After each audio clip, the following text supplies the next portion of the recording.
Dans l'Ouest, personne ne chante les chansons du pouvoir que ni l'argent ni la terre ne peuvent acheter, ce pouvoir silencieux tapis dans l'ombre d'un contrat. Isabelle Dubois, propriétaire du vaste ranch du Cœur d'Or, croyait tout posséder, le bétail, les terres et même l'homme qu'elle avait acheté. Mais cette nuit-là, elle allait découvrir qu'un acte de propriété n'est pas une chaîne, mais une porte qui s'ouvre dans les deux sens. Son bureau, cœur silencieux de son empire, exhalait la cire d'abeille et le cuir vieilli. À 42 ans, le deuil l'avait durci, effaçant toute tendresse pour ne laisser qu'une beauté sévère, impitoyable comme le soleil du Texas. Devant ses cartes et registres, elle relisait la cartographie de son pouvoir, chaque ligne d'encre, un battement de cœur de son domaine. Le portrait de son défunt mari, Henri, accrochait encore son regard. « J'ai tenu ma promesse, mon amour. » Le Cœur d'Or prospère, mais les chacals approchent. Le pire d'entre eux, Silas Croft, propriétaire du ranch voisin, étendait ses frontières comme une maladie. Dans les saloons, il murmurait qu'une veuve ne pouvait gouverner seule, que ses hommes finiraient par la quitter. Certains l'avaient déjà fait. Isabelle comprit alors qu'il lui fallait plus que des clôtures pour défendre son héritage. Un symbole, une muraille humaine. Pas un mari, mais une arme.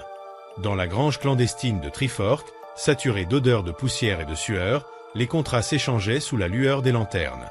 Lorsqu'on fit monter sur l'estrade le dernier lot, un homme enchaîné, torse nu, au regard calme et insondable, le souffle d'Isabelle se suspendit. Il s'appelait Elias. Ce n'était pas un esclave brisé, mais un roi en exil. Son regard jugeait, pesait, sans peur. Le commissaire-priseur Vanet, un spécimen de choix pour le travail et l'endurance. Croft lança, narquois, $100. Isabelle sortit alors de l'ombre, 1000. Le silence se fit. $1000 en or. Une fortune. Croft pâlit. Le marteau tomba, vendu à la dame. Le retour au ranch se déroula dans un mutisme de pierre, le chariot grinçant sous la nuit texane. Elias, toujours enchaîné, fixait l'horizon sans un mot. Isabelle sentait sa présence comme un poids dense dans l'air, pas une menace, mais une force contenue. Aux portes du Cœur d'Or, les hommes restèrent stupéfaits. Thomas, le vieux contremaître, osa demander « Madame Dubois, qu'est-ce que cela signifie ?» Thomas, fais connaissance avec mon mari. Le mot fit trembler la salle. Plus tard, dans la chaleur du bureau, il protesta « Acheter un mari ? Henri n'aurait jamais. Henri est mort. Et moi, je protège ce qu'il a bâti. » Croft réfléchira désormais à 2 fois. Dans la grande maison, Isabelle installa Elias dans une chambre d'invité, lui fit apporter des vêtements propres et un repas chaud, avant de lui exposer froidement le contrat. « Tu seras mon époux aux yeux du monde. Tu dîneras à ma table, monteras à cheval à mes côtés. En échange, tu auras un toit, la sécurité et un nom. Tu n'es plus un esclave, mais une nécessité. » Elias, vêtu simplement, l'écouta sans un mot, puis demanda calmement « Et qu'obtient la maîtresse de la maison dans cet arrangement ?» Sa voix, douce et tranchante, fissura l'armure d'Isabelle.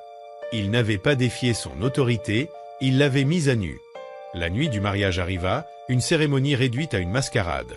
Un jugivre, un papier déjà signé et un acte de propriété déguisé en sacrement. Isabelle entra dans la chambre principale, celle qu'ils étaient censés partager. L'endroit, vaste et élégamment décoré, abritait un lit à baldaquin et des meubles français importés par Henri. Un feu crépitait dans la cheminée, projetant des lueurs dorées sur les murs. Près de la fenêtre, Elias observait la lune. Vêtu d'un costume sombre qu'elle lui avait fait confectionner, il n'avait plus rien du prisonnier qu'elle avait jadis acquis, mais tout du maître de la demeure. Lorsqu'elle referma la porte, le cliquetis du verrou résonna étrangement, comme pour sceller un destin. Une gêne la saisit, celle d'une femme devenue étrangère dans son propre royaume. Il se retourna lentement, ses yeux accrochant les siens avec une intensité tranquille qui ébranla l'assurance d'Isabelle. Sans menace, il s'approcha, confiant, jusqu'à être assez près pour qu'elle sente la chaleur de son souffle. Sa main prit la sienne, ferme sans brutalité. « Vous avez acheté un mari, Madame Dubois, pas un esclave. Le maître d'une maison a des devoirs, la maîtresse aussi. Ce soir, vous comprendrez la différence. » Ces mots la frappèrent de stupeur. L'homme qu'elle croyait posséder venait, à sa manière, de reprendre le trône. La nuit ne se déroula pas comme elle l'avait prévu. Elias ne la força pas, ne la menaça pas. il conquit par la maîtrise, la patience et le regard. Il versa le vin avec une élégance désarmante, une reine mérite un vin à sa mesure. Puis, d'une voix calme, il parla de la terre, des points d'eau, des troupeaux, du sol. Ces questions révélaient une connaissance du terrain qui la troubla. Peu à peu, la conversation devint un échange, non plus un ordre. Isabelle sentit la peur se dissoudre en une fascination qu'elle n'osait nommer. Quand elle tenta de lui rappeler sa place, il répondit « Vous avez acheté mon corps, pas mon esprit. Et c'est l'esprit qui gouverne. » Il passa la nuit non pas dans le lit, mais dans un fauteuil, veillant silencieusement près du feu. Pour la première fois depuis la mort d'Henri, Isabelle ne se sentit plus seule dans la vaste demeure. Elle se sentit observée, protégée, et cette idée la terrifia plus que n'importe quelle menace de Silas Croft. Les jours suivants devinrent une partie d'échecs silencieuse. Elias, dans son rôle de mari, montra une aisance naturelle qui fascinait les hommes du ranch et irritait Isabelle. Il parlait peu, mais quand il le faisait, on l'écoutait. Il remarqua une clôture affaissée, diagnostiqua une maladie qu'un vétérinaire avait mal identifiée et agissait comme s'il avait grandi sur ces terres. Lorsqu'un jour Silas Croft vint le provoquer, insinuant que Dubois avait acheté un homme de foire, Elias s'avança calmement. « Le sang qui coule dans mes veines est celui d'un homme libre. Et vous vous tenez sur les terres de ma femme. Souvenez-vous-en. » Croft recula, visiblement ébranlé. Ce jour-là, l'autorité d'Elias s'imposa sans cri ni violence, par la seule force du caractère. Ce soir-là, Isabelle le confronta, furieuse. « Il vous a insulté et vous avez répondu. » Il y a des choses que l'argent ne peut pas acheter, Isabelle. Le respect en fait partie. Son raisonnement la déstabilisa. Toujours, il retournait contre elle ses propres mots, transformant son contrat en arme morale. Une semaine plus tard, lasse de cette emprise subtile, Isabelle décida de le tester. Ayant appris qu'un groupe d'hommes fidèles à Croft prévoyait de saboter la source nord, elle y vit une occasion de vérifier la loyauté de son mari. « Je veux que vous vous en occupiez. Seul. » Il la regarda longuement, comme s'il lisait dans son âme, puis acquiesça sans discuter. Quand il partit, un malaise la prit, et s'il ne revenait pas. Le soir tomba, les heures s'étirèrent, puis, dans le crépuscule, des sabots se firent entendre. Elias revint, indemne. Derrière lui, attachés et couverts de boue, marchaient les 3 saboteurs capturés vivants. Isabelle resta muette. L'homme qu'elle avait voulu éprouver venait, encore une fois, de prouver qu'il n'était pas un simple instrument, mais un allié redoutable et peut-être l'unique force capable de défier le destin du Cœur d'Or. Les bottes d'Elias résonnèrent lourdement sur les planches avant qu'il ne s'arrête face à elle. Son regard sombre la clouait sur place. La source est sécurisée, Madame Dubois. La vermine a été éliminée. Mais il faut que nous parlions des termes de mon emploi et du véritable prix que vous avez payé. Isabelle le contempla et, pour la première fois, comprit. Elle n'avait pas acheté une arme, mais libéré un dragon qui vivait désormais sous son toit. Leur conversation se tint dans son bureau, mais ce lieu jadis symbole de pouvoir était devenu un territoire neutre, une table où l'autorité s'était déposée à la porte. Elias resta debout, la lumière du feu caressant sa peau, plus confesseur que serviteur. « Vous m'avez envoyé là-bas pour mourir. Pourquoi ?» demanda-t-il, sans colère, simplement en quête de vérité. Isabelle resta muette, écrasée par le poids de sa trahison. « Vous n'êtes pas ce que j'ai acheté, Elias. J'avais payé pour une façade, un symbole de force que je pouvais dominer. À la place, j'ai eu un homme qui pense, qui inspire le respect sans effort, qui me défie sans un mot. Vous êtes devenu un pouvoir au cœur du mien, et cela me terrifie. » Ce fut l'aveu le plus sincère qu'elle ait offert depuis des années.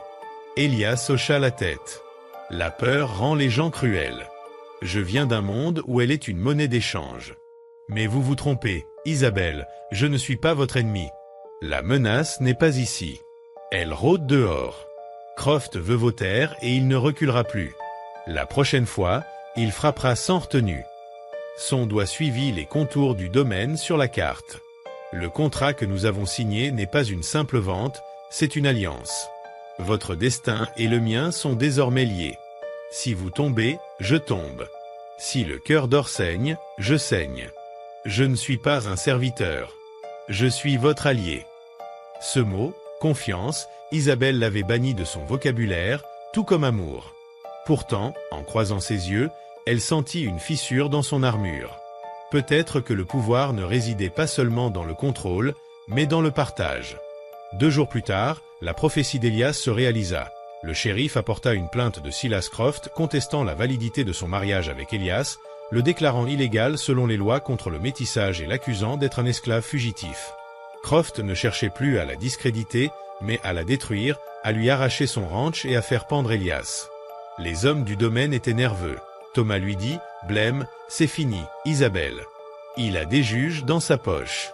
Ils vont tout prendre. » Acculée, elle chercha Elias, qui apaisait un poulain dans l'enclos, calme et sûr. « Que faisons-nous » demanda-t-elle. « Ce nous était nouveau. »« Nous nous battons, » répondit-il, mais pas comme lui, pas avec des mensonges et des avocats. Nous nous battons à la manière de l'Ouest, avec la vérité et la force. Cette nuit-là, il disparut, laissant un mot « Faites-moi confiance ». L'angoisse la submergea, mais au cœur de la tempête naquit une foi fragile. Elle choisit de croire en lui. Le jour du procès arriva. Le tribunal était plein. Croft trônait, satisfait, entouré de ses hommes et de ses avocats. Isabelle, seule, se tenait droite, le cœur battant. Le juge, complice de Croft, ouvrit la séance. Et soudain, les portes s'ouvrirent à la volée. Elias entra, vêtu non de haillons, mais d'un costume sur mesure. Sa présence imposait le respect. À ses côtés, un maréchal fédéral redouté, suivi de plusieurs adjoints. Dans sa main, un dossier. « Pardonnez mon retard, votre honneur, » dit-il calmement. « J'ai dû aller chercher quelques références de caractère. » Un silence de plomb s'abattit. Croft pâlit. Elias remit les documents au juge. Titre de propriété couvrant 3 territoires, actions dans des compagnies ferroviaires, comptes bancaires, et surtout une grâce présidentielle signée de la main d'Ulysses Grant, lui accordant pleine citoyenneté et reconnaissance pour ses services d'espion pendant la guerre. Croft venait de comprendre, Elias n'était pas un fugitif, mais un héros. « Comme vous le voyez, dit-il, je n'appartiens à personne. Et notre contrat de mariage, Madame Dubois et moi, est parfaitement légal. » Puis, avec un léger sourire, « En réalité, selon la loi, c'est elle qui m'appartient maintenant. Une clause que je suis tout à fait disposé à honorer, à moins que ma femme ne préfère renégocier les termes de notre partenariat. » Isabelle le regarda, enfin capable de voir l'homme tout entier, non pas un symbole, ni une arme, mais un égal. Un roi ayant déposé sa couronne pour attendre sa reine. La bataille pour le cœur d'or était finie. Leur véritable union commençait. Sous le ciel rougeoyant du Texas, ils rentrèrent au ranch non plus en maîtresse et serviteurs, mais en égaux. Et cette nuit-là, la chambre principale ne résonna pas de pouvoir ni de domination, mais de respect, de compréhension et de promesses. Isabelle avait peut-être acheté un mari, mais elle avait trouvé le maître de son cœur. Et vous, à sa place, auriez-vous fait confiance à Elias? Auriez-vous pris ce risque, ou gardé vos murs si haut que personne n'aurait pu y entrer? Si cette histoire vous a touché, prenez un instant pour la garder en mémoire, car dans les légendes de l'Ouest, on retrouve parfois un reflet de ce que nous pouvons encore devenir. Les jours passèrent, et la menace de Croft planait toujours comme un nuage noir au-dessus du cœur d'or. Mais cette fois, Isabelle ne se sentait plus seule face à l'adversité. Elias, fidèle à sa promesse, était partout où il fallait, silencieux mais omniprésent, anticipant les dangers et inspirant respect à tous les hommes du ranch. Une nuit, alors que le vent glacial du Texas fouettait les fenêtres, un cavalier apparut à l'horizon. L'ombre grandissante révéla bientôt le visage impitoyable de Silas Croft. Il ne venait pas seul, ses hommes, armés et sûrs d'eux, se tenaient derrière lui. Croft s'avança jusqu'aux portes du cœur d'or et lança sa provocation. « Madame Dubois, vous vous êtes entourée d'un symbole, mais je viens prendre ce qui est à moi. » Isabelle sentit la colère monter, mais ce fut Elias qui répondit, d'une voix calme et tranchante, « Ce qui est à vous, Silas, ne vous appartient pas. Ces terres sont protégées par des hommes libres et loyaux. Si vous voulez vous mesurer à nous, soyez prêts à tomber comme vous êtes venus. » Croft ricana, pensant avoir trouvé une faille dans le calme imposant d'Elias. Mais ce dernier ne trembla pas. Avec un simple signe de tête, il ordonna aux hommes du ranch de s'aligner. Les chevaux hennirent, les chaînes de fer furent retirées, et le rang prit la posture d'une véritable muraille humaine. Croft comprit alors qu'il n'était plus question d'acheter ou de menacer. Il faisait face à un homme dont l'autorité ne dépendait pas de l'argent, mais du respect et de la loyauté. Le combat qui s'annonçait ne fut pas celui de fusil et de poudre. Élias, stratège et maître de la terre, utilisa le terrain, les clôtures, les chevaux et la connaissance des hommes pour piéger les assaillants. Au lever du jour, Croft et ses hommes étaient épuisés, défaits, et pour la première fois, humiliés publiquement. Isabelle observa Élias, ses traits éclairés par la lueur du matin. La fierté qu'elle avait ressentie lors de leur première rencontre à la vente s'était transformée en quelque chose de plus profond, de l'admiration, du respect, et quelque chose qu'elle n'osait pas encore nommer.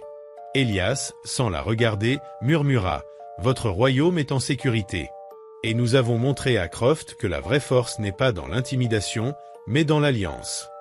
Quelques jours plus tard, alors que le calme revenait au ranch, Isabelle et Élias se retrouvèrent dans le bureau, face à la carte du domaine. La tension de la bataille passée flottait encore dans l'air, mais il y avait autre chose, un sentiment de complicité nouvelle. « Vous avez risqué votre vie pour moi, pour nous, » dit-elle enfin, la voix tremblante. Élias tourna ses yeux sombres vers elle, et pour la première fois, un sourire discret effleura ses lèvres. « Pas pour vous, pour le cœur d'or. Et pour ceux que nous pouvons bâtir ensemble. » Isabelle sentit une chaleur inhabituelle l'envahir. La peur de perdre, la colère contre Croft, la solitude, tout s'était transformé en une force tranquille. Peut-être que, pour la première fois depuis longtemps, elle comprenait ce que signifiait être égale à quelqu'un. Pas une maîtresse, pas une épouse achetée, mais une partenaire dans la vie et dans le pouvoir. Le soir venu, le feu crépitait dans la cheminée, et Élias s'assit près d'elle, le regard posé sur la vaste étendue des terres. Le silence n'était plus pesant, mais doux, rempli d'une promesse silencieuse. Isabelle sentit enfin que le cœur d'or n'était pas seulement un ranch, mais un foyer. Et à cet instant, dans la lumière vacillante, elle sut que la véritable bataille, celle du cœur, de la confiance et du respect, venait seulement de commencer. Les semaines suivantes furent marquées par une vigilance constante. Silas Croft, humilié par sa défaite, ne reculerait devant rien. Les hommes du cœur d'or sentaient la tension dans l'air, mais la présence d'Élias inspirait une confiance nouvelle. Même les chevaux semblaient répondre à son autorité, et les hommes suivaient ses ordres comme ils auraient suivi un chef né sur ces terres. Un matin, alors que la brume enveloppait les prairies, un messager arriva en galopant. Croft avait profité de la nuit pour saboter plusieurs clôtures et empoisonner une partie des points d'eau. Isabelle sentit son cœur se serrer, mais Élias posa sa main sur la sienne, calme. « Respirez. Nous réglerons cela, ensemble. » Ils parcoururent le domaine à cheval, inspectant les dégâts. Élias analysait chaque détail, chaque piste, chaque indice laissé par les saboteurs. Ses yeux sombres brillaient d'une détermination tranquille. Isabelle, habituellement maîtresse des lieux, réalisa que pour la première fois, elle suivait quelqu'un et que cela ne la diminuait pas, au contraire, elle se sentait plus forte à ses côtés. Lorsque Croft réapparut, accompagné de ses hommes, il pensait frapper un coup décisif. Mais Élias avait anticipé sa manœuvre. Les saboteurs avaient été interceptés, les clôtures réparées et l'eau rendue potable. Croft se retrouva face à une forteresse qu'il ne pouvait briser et à un homme dont le sang et le regard reflétaient une liberté qu'aucun contrat n'aurait pu acheter. La confrontation eut lieu au milieu des prairies, sous un ciel rougeoyant. Croft lança sa provocation. « Vous pensez que vos combines et vos jeux d'esprit peuvent m'arrêter ?»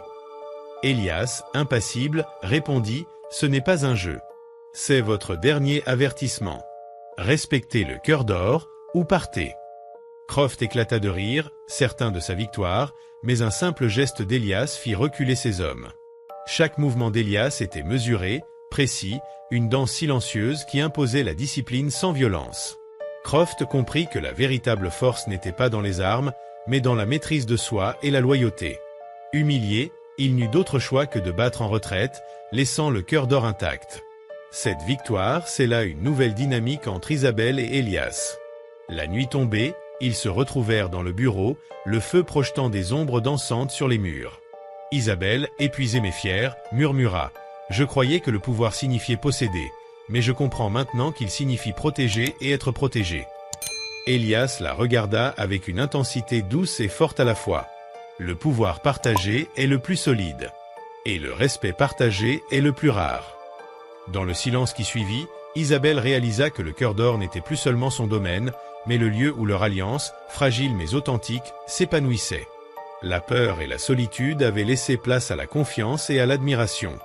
Et quelque part, entre le souffle des chevaux et le murmure du vent dans les prairies, naissait un sentiment plus profond, celui de l'amour, timide mais puissant, prêt à grandir avec eux.